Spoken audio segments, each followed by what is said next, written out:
Okay, today I'll be here in London with Simon Banks, who is the Media and Communications Officer for the Greyhound Board of Great Britain. Hello Simon, thanks very much for agreeing to talk to us.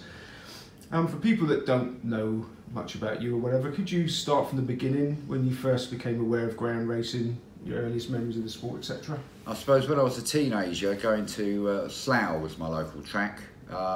Enjoyed it very much over there. It was quite a new phenomena at the time. They had it was one of the first to sort of have the restaurant thing with the chicken in the basket and the sort of sofas and everything. It was a good experience in the late 70s.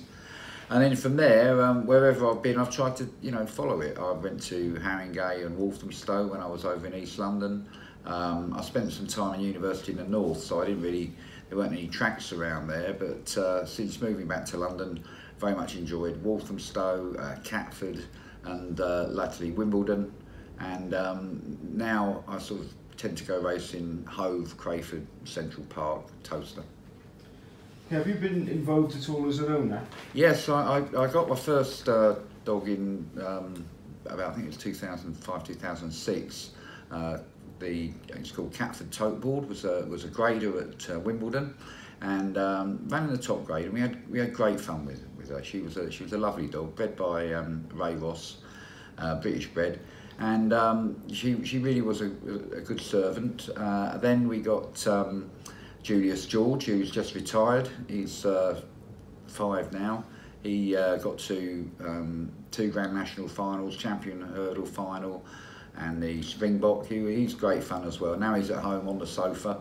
And now I've got Julius Tallulah, a bitch down in Hove, just starting off really. And I've also given a home to 5 retired greyhounds as well, so always had them as pets as well. And yeah, I just love the breed.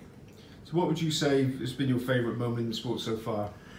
Well, I thought about this, and I mean, George winning a race on Sky was terrific fun and things like that. But I think as a spectator, what I've enjoyed most was probably Westmead Hawk's second semi-final win. That was just a phenomenal night. That was an amazing performance, and you really felt on that second derby that you were seeing a real superstar that would live on, and it's good to see that he's kept on breeding. It's a shame we never saw him over 6 bends, but what a wonderful dog. And I'll say that was my favourite moment was that night, and had some great nights at Wimbledon on Derby finals night, but that was a particular memory.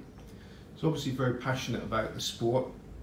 Fast forwarding to now, some would say that you're a PR man in the sport that's in crisis. Would you agree with that? And if so, or if not, what can you do to turn the possible terminal tide, as some see it? Yeah, I don't really like this popular narrative of a sport in crisis and in decline. Okay, we've lost some tracks. We lost 3 tracks last year. 2 of them to property developers. Once the GRA was sold to a venture capital company in a deal that was financed by a property company, I think the writing was on the wall for those freeholds, and it was sort of inevitable that they would be sold for development. However, you've got to remember that we had a track open a couple of years ago in Towcester, and I do think there is potential for maybe even new openings. So I would question this idea of it being in terminal decline and in crisis. Attendances have held up quite well. We're the 6th most popular spectator sport, according to Deloitte, with 2 million attendees every year. People still see it as a family-friendly, affordable leisure option, something to do on Saturday nights with the family. And I don't think that it is in crisis. There's been problems. I mean, losing the Sky coverage was hugely disappointing, and we put quite a lot of work into trying to keep that going. Also, track closures and the business with the schedules at the moment, with all this racing going on for the demands of the 2 rival media companies. But I wouldn't say it was a crisis. That we have to remember that numbers are up in terms of the amount of dogs in training, and obviously that's because there's a lot more races at the moment. But I wouldn't say it's in crisis. It's got challenges, and we've got to try and meet those and overcome them. But compared to where the sport was 10 years ago, in the wake of SEAM and the merger of the NGRC and the BGRB, I think it's probably in a healthier place now than it was then. I think the publication of the injury data recently has helped to free us from the sort of criticism that we've had from the anti-racing movement. I think we've sort of got a bit of the initiative back there. So what are we going to do about it? What are we going to do? I think the next priority is to try and get more mainstream media coverage. This has been a problem ever since I got here, that the media only seem to be interested in bad news stories about the sport.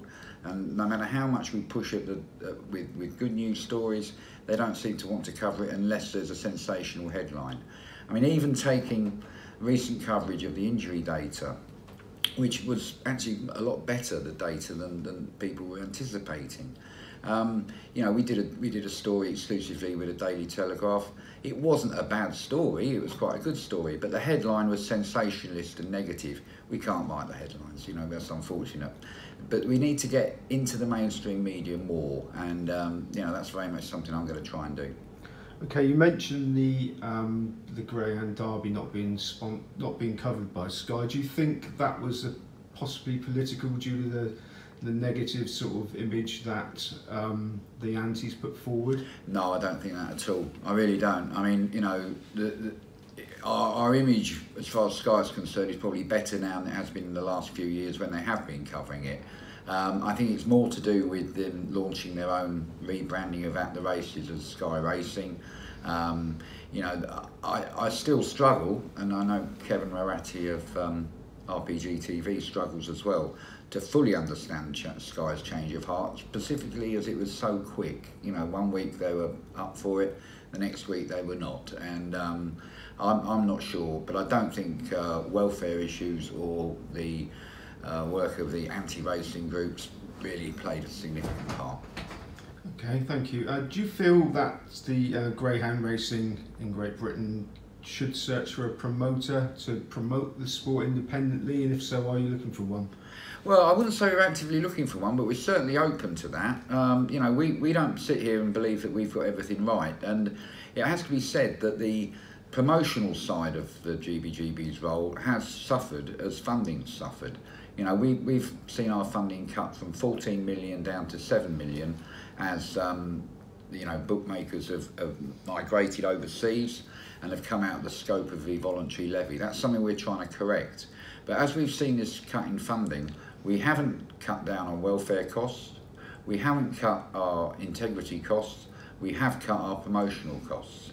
And that's something that we've got to hopefully turn around once we get the proper funding from the bookmakers, and that's something that we're working on. But I would certainly be open to people, you know, coming and looking at the sport and seeing new ways of promoting it. It's interesting, we did have a couple of marketeers in a couple of weeks, what was it, last year? They came in and they were full of ideas about doing racing indoors. Once it was explained to them the practicalities of it, the Category 1 competition structure and everything like that, they found it to be quite a challenge to actually come up with something that would work. But you know, we are open, definitely open to new ideas, and hopefully, you know, something will come up. You mentioned previously about the amount of greyhound racing that's being run at the moment, a lot of it for betting shops, and it's been like a saviour of the tracks. But are they turning their backs on their regular clients, with some tracks not even racing on a Saturday night to keep their community in touch? I think a lot of that's down to a shortage of dogs, and I think one of the problems with this dual service for the shops has been, you know, the increased demands on dogs that simply aren't there. It takes a good deal of time for dogs to come through. You know, obviously if they're not racing until they're 16 months old, you know, you can breed now for 16 months later. This all happened very quickly. So what that's meant is that there hasn't been the sufficient dogs for them to run 4 nights, say 4 slots during a week, and then a Saturday night as well. And perhaps those Saturday nights weren't that profitable for them. But yes, it would be a concern, I think, if it was more widespread. There's a couple of tracks who have stopped racing Saturdays, but most do. And without the Sky coverage, what we're probably going to see is that the Category 1 competitions are going to be held on, the finals will be on Saturday nights when they've got bigger crowds. And I think quite a lot of owners and enthusiasts will quite like that, because Much as it's, Sky coverage is wonderful and everything if you're at home, sometimes to get to meetings on a Tuesday or Wednesday evening in different parts of the country can be quite difficult. So, that's one of the things that is probably, a positive. But I don't think that the media, the position at the moment with these two media deals is really sustainable in the long term. It would be, I would hope, or I think the sport would hope, that some sort of rapprochement could happen, and that that maybe we could go to one service. I mean, at the moment, I think William Hill take both services, so they've got a greyhound race every 3 minutes all day, and to be honest, I think that's a bit too much. But one thing I would say is that we're seeing the pressure that the bookmakers are under with fixed odds betting terminals, and the idea that there's going to be mass shop closures, which may be a case. That would affect our licensing income, which goes to fund our integrity services. But one of the benefits of a cutback in stakes of FOBTs may well be that people, recreational betting shop punters, will start betting more on greyhound racing. It's been shown by a couple of studies by consultants that greyhound racing in the shops is sort of like one of the top recyclable sports. So people come in, pick up their winnings from, say, a horse bet or a football bet, and then while they're there, they have a little bet on the dogs. And that's a good thing. It's a good thing for the sport all round. It's the dual service has created a very unique circumstances that we've not had before. But I feel that the sport will work its way through it. Do you feel that there could be a case of all the eggs in one basket if those bookmaker supporters pulled the rug and you sort of lost your regular clientele at these tracks? Do you think you better get them back if that happened? Well, that's an interesting one. I mean, we've got the issue at Romford, of course, with that being closed. Romford's a very popular track with attendances, anything between 1,500 and 2,500 on a Saturday night, and that's been radically cut. And it'll be interesting to see, once they've redeveloped the other side there, how that goes in getting people back. It is a worry, I suppose. I mean, I go around, when I'm walking around in South London with my retired dogs, lots of people come to me and said, oh yeah, dog racing, is it still happening? And oh, I used to go. It's always like in the past tense. But I think we need to do probably a bit more on the marketing side. As I said, this is all cash dependent. We need to do more on the marketing side. We need to get out and get the message out there that dog racing is going on, that it is fun, that it is something you can do with the family on a Saturday night, and it's not going to cost you a fortune. So it's a matter of getting out there and marketing the thing. We did market the sport centrally. If people might remember the 1p meal deal a few years ago, but it was felt that rather than as budgets were cut, rather than sort of have a central marketing spend, we'd give marketing grants to tracks to do initiatives on the local level, and we're still doing that. We're still supporting that. So each track gets a certain amount a year for local marketing. There's a question about national marketing as to how effective it is, because with only 22 tracks, a nationwide marketing campaign is going to see, a lot of people are going to see it who are going to be a long way from a track. If you're in Bristol or you're in South Wales or whatever, it's sort of dead money. If you get something in your local, in the national press, it's sort of really a bit overkill. So I think we have to be more targeted, and the tracks themselves are actually, in a position to do that. They understand their local markets. Now, you mentioned before about the FOBTs, and we've seen from that how pressure groups from outside the sport can affect what happens in the bookmaking industry. And the problem that greyhound racing has got negatively is about welfare. Now, what are you doing to ensure that all retired greyhounds are cared for and that the few that offend are suitably punished? Right, well, we've got a commitment, the Greyhound commitment, to making sure that no greyhound is ever euthanized on economic grounds, if you like, or on grounds that there's no suitable home for it to be retired to. That's something that we're working on. We're not, we have Rule 18. We had an owner recently suspended for 6 months from owning dogs because of the irregularities in the paperwork around Rule 18 paperwork about retirement. you know, we are on the case with it. We've published the data. We have been mindful in the past, and I think perhaps over mindful of criticism from anti-racing people. We've probably given them too much credence. Now that we're publishing the data, which is, if you like, been our weak spot, was that they used to say, oh, thousands of dogs are being killed every year, and we'd say, no, they're not, and they say, well, how many is it? And that was always a problem for us because we wouldn't tell them. But now we are being more open and transparent. I think we're getting some of the ground back from those people, and you know, we've been subjected to rigorous review by DEFRA and EFRA in the last couple of years, and we've got through those. You know, the anti-racing people were given ample opportunity to make their case to DEFRA and EFRA, and they did, and we made our case, and we found that they found that, you know, we were suitable to regulate the sport, and that, you know, in the words of the government, that DEFRA said that the sport is not inherently cruel, and it isn't. Okay, we're going to have bad apples. We've got, you know, the sites are out there inspecting. There's vets out there checking dogs and kennels. You know, we're doing what we can to make sure that don't have another welfare issue like we had with Seaham. And you know, it's a gradual process, but I'm quite proud of the progress that the sport's making. Thank you. And for those that aren't aware, what is Rule 18? Rule 18 is the requirement that all owners must account for what happens to their dog when it stops racing. So they have to fill in a form called the green form and say where it's gone, and we follow those up. And at the moment, there is unfortunately, I would suggest there's an option for them to tick that the dog's been euthanized on economic grounds. Now, that can mean a lot of things.